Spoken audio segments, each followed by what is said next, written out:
I've been in countless homes over the years as a board certified behavior analyst. And when families feel that they have somebody to walk alongside them and they have support and tools, it does work.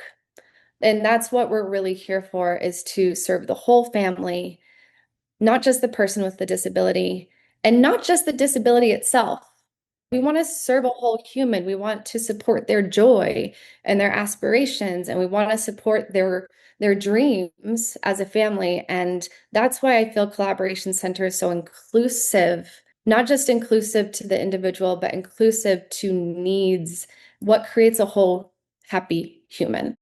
Hey everyone, this is Jonathan Marks with Go2 Health. How are you today? Thanks for being with us. We appreciate your viewership.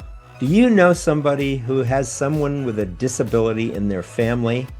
These disabilities can really involve the whole family in terms of dealing with it and can be very disjointed in terms of trying to get services and support. But there's a unique organization in Las Vegas that I wanted to bring to you today that has really put together a partnership of many different organizations on one campus so that families with disabilities can come to one place and get a whole range of services, as you will hear during our interview. It's called the Collaboration Center, a disability resource network focused on family and peer engagement, social interaction, health and wellness, recreation, therapy, education, and vocational training to enhance the lives of those touched by disabilities for all ages. This is a brilliant model which can be replicated throughout the country. Our guest today is Desiree Wingirder. She's the Director of Programs at the Collaboration Center Foundation in Las Vegas, where she leads inclusive programming and community initiatives that support individuals with disabilities. She's a Las Vegas native with a master's in applied behavioral analysis. She's passionate about creating meaningful and inclusive programs and continues to champion opportunities for Las Vegas's differently abled community. If you want to learn more, please visit their website at collablv.org, collablv.org. So welcome to the show, Desiree Wingirder. How are you today? I'm well. Thank you, Jonathan, for having me. My pleasure. So for Hmm. those who aren't familiar, what is the mission of the Collaboration Center Foundation, otherwise known as CCF? Yes, CCF. This is our acronym, but collaboration is such an important part of what we do and the heart of what we do. And really, our mission is to build an inclusive community that supports individuals with and people with disabilities, as well as their family members across the lifespan. That's incredibly important to us, that we're looking at the whole individual, including their family members, through the lifespan.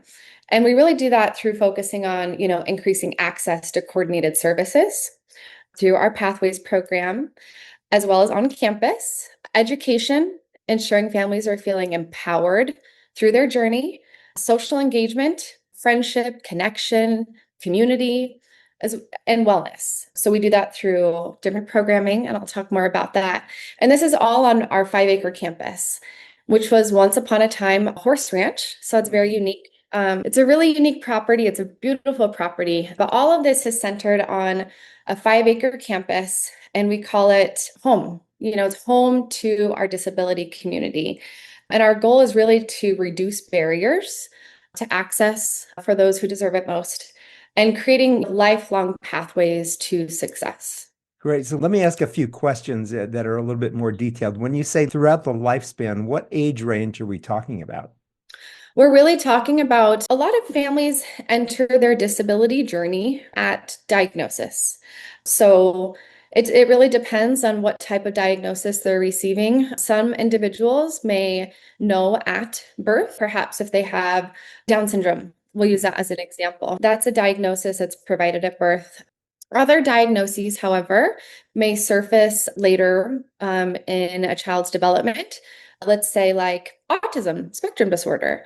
So really our job is to support families where they're at, no matter if it's at birth, on their way to get a diagnosis, after diagnosis, as well into those different chapters in an individual's life when they're approaching the threshold from adolescence, teenagehood to adulthood, transitions. So that's a big thing for our families is that transition care.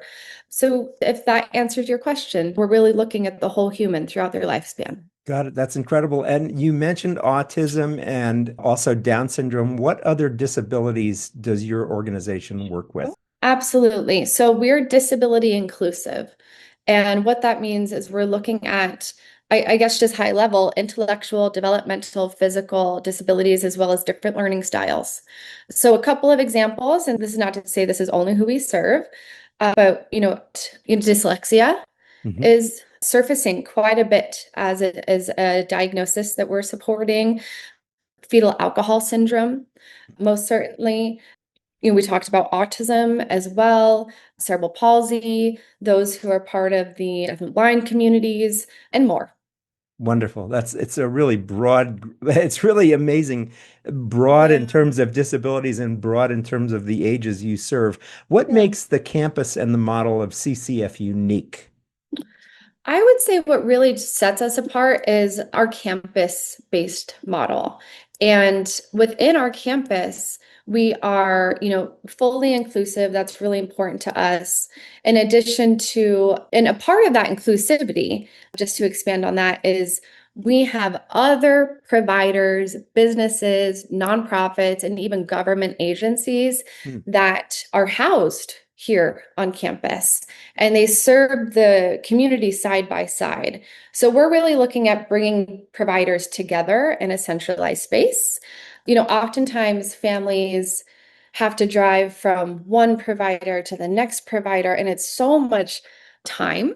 spent just traveling. And also services happening in silos. And that's really what we're trying to break down is access and providers working together side by side.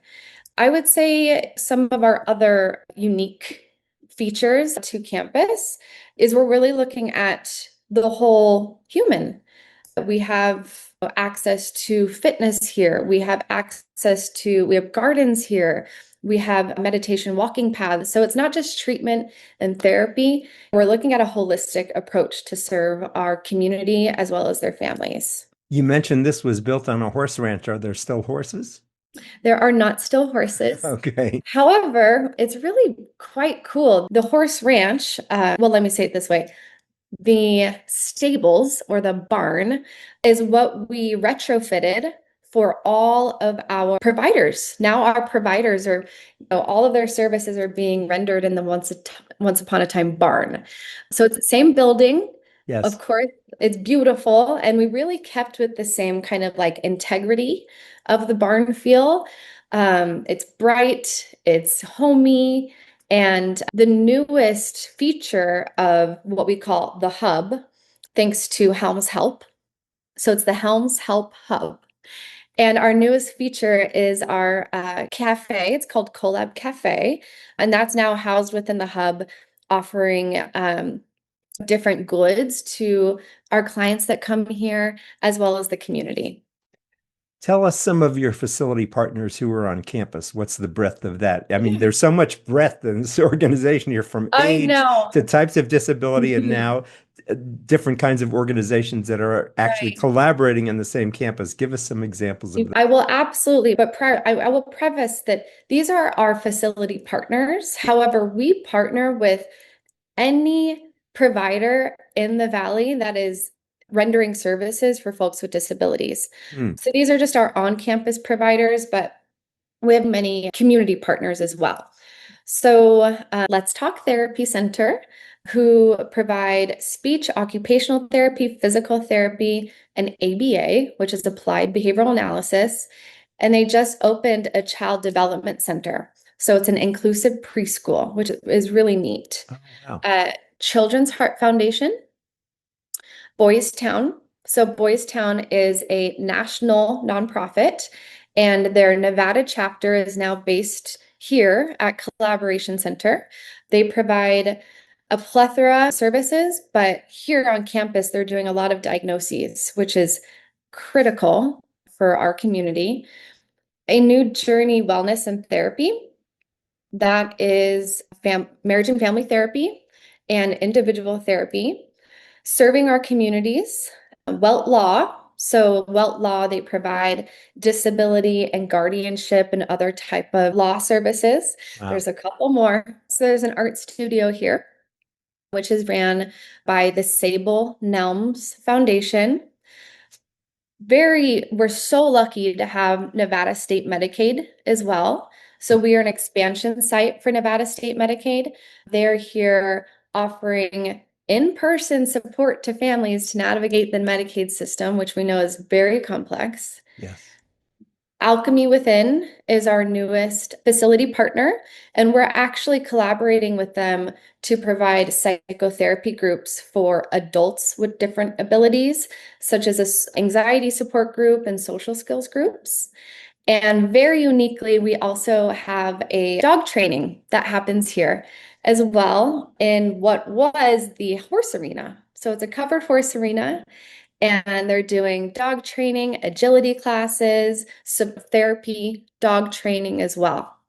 Wow. So, So the dogs are related to this how? I mean, I think I just heard you say dog therapy, but tell me more about the inclusion of dogs. That's amazing. sure. Well, most certainly support dogs. I even know for myself, we recently got one of my dogs certified as a support dog. It opens a world of support and access to those who may be diagnosed not only with perhaps a physical disability or a developmental disability, but oftentimes those diagnoses come with mental health needs.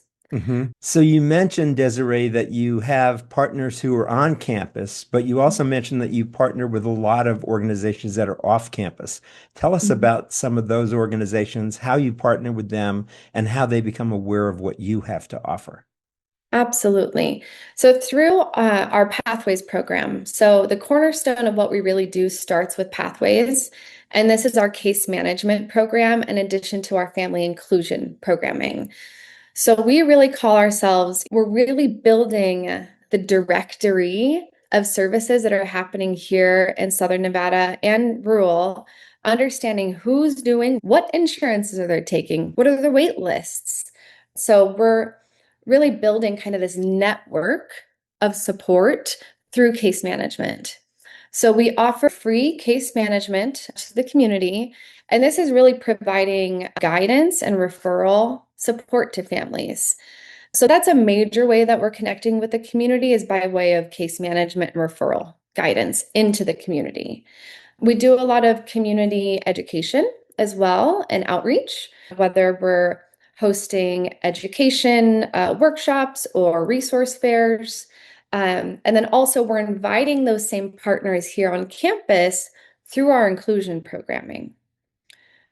So, our family inclusion programs, we will invite experts in the field to come and talk about anything from potty training to IEP guidance to Hmm. guardianship.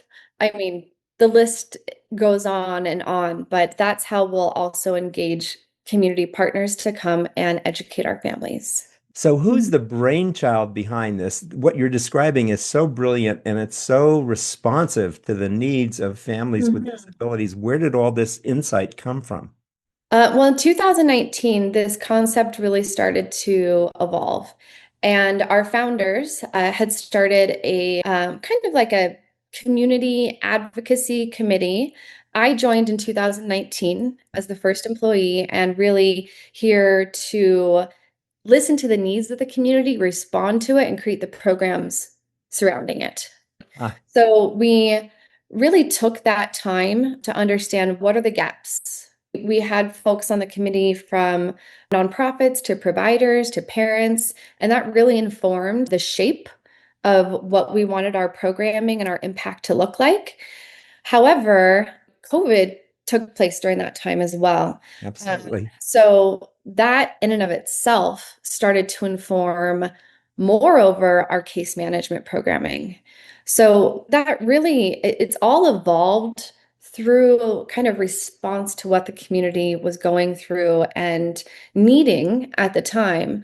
This campus we acquired in 2020, and thank goodness that we received a lot of support from the state to actually catalyze this project and really build out the campus to where it is today, which is hosting, all of these facility partners and programs. And we're continuing to evolve to the needs of the community. We're creating programs all the time, and we will continue to do so. And that's really a lot of my role as the director of programs, and understanding what's next, building what's next, making it sustainable through grant writing. And we have an amazing pathways team who really carry out a lot of our services. But yeah, that's basically what's doing over here. We're a small but mighty team. Yeah, it's wonderful. Let me give the website again so that people know where to go to learn more. It's collab, COLAB, and then LV for Las Vegas, collablv.org. So, Desiree, how can listeners support your work and get involved? In a plethora of ways, truly. It really depends on people's interests and capacity and talents and resources. I mean, there's volunteer opportunities, most certainly. There's always access to donate, even on a small scale. There's grassroots opportunities as well as larger donation opportunities as well, or naming opportunities for our campus or different aspects of our campus. Mhm. Um, as a partner, if there is any organizations out there or businesses out there who are interested in supporting or being a part of our work, I would most certainly love to have a conversation. We can get really creative with how we collaborate with folks in the community. It's the core of what we do. In addition, if there's any professional interns who are interested in inclusion and advocacy, we've hosted internship, even events, folks who are in the event space. So there's many different ways to engage with us. Great. Now, for like a minute or two, talk to a family who's just had a child or somebody in the family who's been diagnosed with a disability. What would Mhm. you want them to know about getting support and how the Yeah. Collaboration Center can help them? Give me a pitch. Okay. I'd really first start with listening, understanding where they're at, understanding what they're experiencing and what their needs are, and moreover, ensuring that they know that they're not alone in this journey, that there are access points of support and a whole community to not only support with facts and referrals and all of this, but also to support what's going on emotionally Mm, and as a family system. We're not looking just to say, here, go to this provider. We want to empower families through their journey, let them know that this is not less than. It's not a less than journey. It's really something that a lot of families are experiencing side by side, and it really can be a journey that you're not going through alone. And there's so much to learn and so much to engage in. And I'm not a parent of an individual with a disability, so I can't say firsthand, but I've been in countless homes over the years as a board certified behavior analyst. And when families feel that they have somebody to walk alongside them and they have support and tools, it does work. And that's what we're really here for, is to serve the whole family, not just the person with the disability, and not just the disability itself. We want to serve a whole human. We want to support their joy and their aspirations, and we want to support their dreams as a family. And that's why I feel Collaboration Center is so inclusive, not just inclusive to the individual, but inclusive to needs, what creates a whole happy human. So that's what I'd say, that we're here. We're here for you. that's wonderful. So, Desiree, what question haven't I asked yet today, and what last message would you like to get out to people before we end? Sure. So a really great way for families to engage with us is not only through Pathways case management, but also through our inclusion programming.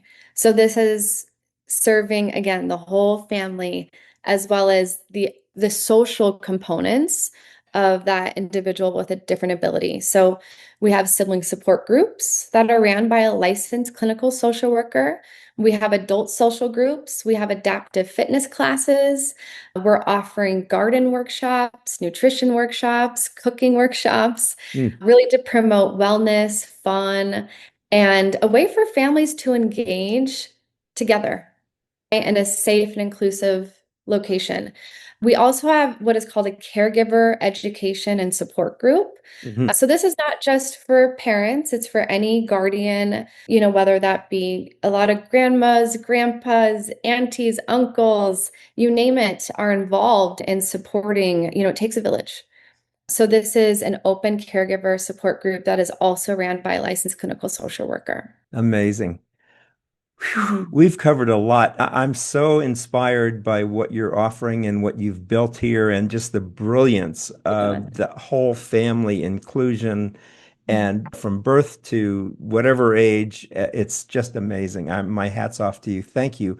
We've been talking with Desiree Wingirter. She's the Director of Programs at the Collaboration Center Foundation in Las Vegas, where she leads inclusive programming and community initiatives that support individuals with disabilities and their families. She's a Las Vegas native with a master's in applied behavior analysis, and she's passionate about creating meaningful, inclusive programs and continues to champion opportunities for Las Vegas's differently abled community. Desiree, thanks so much for being with us today. It's been wonderful to have you. Thank you, Jonathan. I appreciate the opportunity to share about what we care about and what we do over here. It's really wonderful. Good. Thank you, everybody, for watching. Again, this has been Jonathan Marks with Go To Health. We love doing these kinds of shows. Thank you for watching, and thank you for your loyalty. We're just about to hit 1.8 million downloads, which is incredible. And remember, as we say at the end of every show, Go To Health. We'll see you again next time. Take care. Bye. Thank you for tuning in today to Go To Health. You are one of almost 10,000 people per day who enjoy the evidence-based health information offered by our guest health experts. You can watch us on our website and YouTube and listen to us on 8 podcast networks. Be sure to join Jonathan Marks in our upcoming shows each week. If you like our show, please share this episode with your friends and colleagues. You can subscribe to the show, join our email list, send us feedback, browse through the online store, and view our library of over 150 shows at gotohealthmedia.com. See you next time, and remember to elevate your life with Go To Health.